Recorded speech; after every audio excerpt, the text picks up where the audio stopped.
Do you respect women? Absolutely. Why wouldn't I? Do you think that 18, 19-year-old women are more attractive than 25-year-old women? I think there's attractive people. That's a loaded question. I don't know. Well, it's not really, is it? I can't. You know why I'm asking you? Of course I do, but I can't sit here and say... For the benefit benefit of viewers who don't know why I'm asking, you said this. In general, this is also one of the reasons men find youth attractive. You want to blow up the internet? I'll blow up the internet right effing now. The reason 18 and 19-year-olds are more attractive than 25-year-olds is because they've been through less dick. People say, oh, you can't say that, but yes, I can.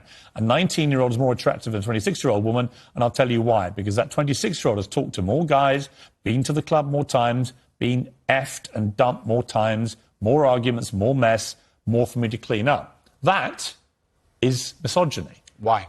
Because you are encouraging a mindset about 25-year-old women that makes them sound out to be infinitely less desirable than 18, 19-year-olds, and having effectively been having too much sex to be taken in a more respectful way. Well, firstly, even if that was the case, that wouldn't be misogyny. Well, what did you mean by what you said? That's not misogyny because it's not anti-women. I'm saying that an 18 or a 19-year-old woman would be more desirable. It's pretty anti-25-year-old women. Anti-25-year-old women we can argue, but not misogyny. Well, that's misogyny then, isn't it? No, it's not. Well, being anti any woman at all is misogyny. Not when I'm saying that women are beautiful and attractive at a certain age and saying the age. You're saying 18, 19-year-olds are more attractive than 25. Well, than ageist, perhaps, but misogynistic, absolutely. Is that not. But you just accepted it was misogyny. No, I didn't. You said it was misogyny. I'm telling you, no, it's not. If a 26-year-old woman is watching this and has heard those comments, yeah, would you just say to her, look, I'm sorry, I shouldn't have said that? No, I won't.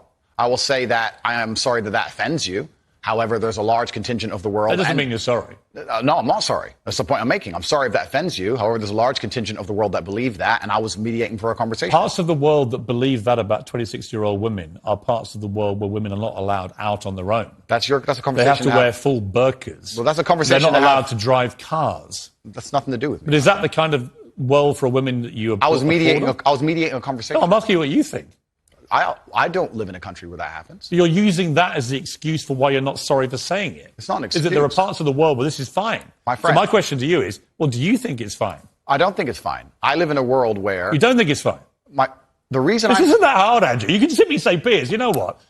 With the benefit of hindsight, I wish I hadn't said it like that. And if a 26-year-old woman's watching, I'm sorry I said that, because that actually is blatantly misogynist. And even though that's a view held by other parts of the world, it's not a view I share.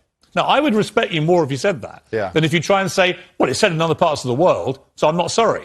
I think that doesn't tell me what you think. Then you need to understand why my content existed in the first place. My content existed because I tried my very hardest to be an absolute and utter realist, especially with uncomfortable truths.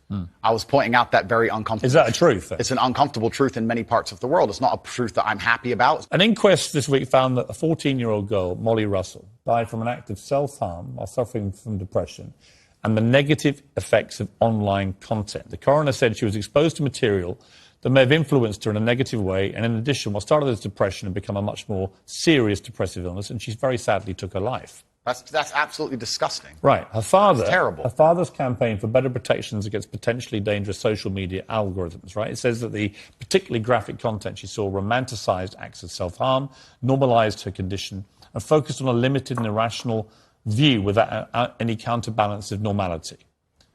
First of all, what is your response to that? Nothing to do with you. That's the first thing. Yeah, it is nothing to do with me. The fact that a 14-year-old girl took her life is truly sad. The world we live in today is... The fact that something like that happened is almost mind-blowing to me. That's truly sad. I actually feel sad inside to see something like that. What has come clear to me in the interview is that a lot of things you say you wouldn't say now that you've said before. But I'd say them differently, perhaps. Yeah, right. So to me, that's an acceptance, not just that you want to get back on platforms, because maybe that was one of the reasons you were no platform, but that you've recognised and understood the potential harm to the wrong kind of impressionable mind by some of the things you've said. Would that be fair? I think that's 80% fair. I recognise and understand that with massive fame, you have to be more careful about being misconstrued. Like I said earlier, 1% of people misunderstanding you doesn't matter with a small audience. It matters with a very large audience. With power comes responsibility. I still believe the things I say.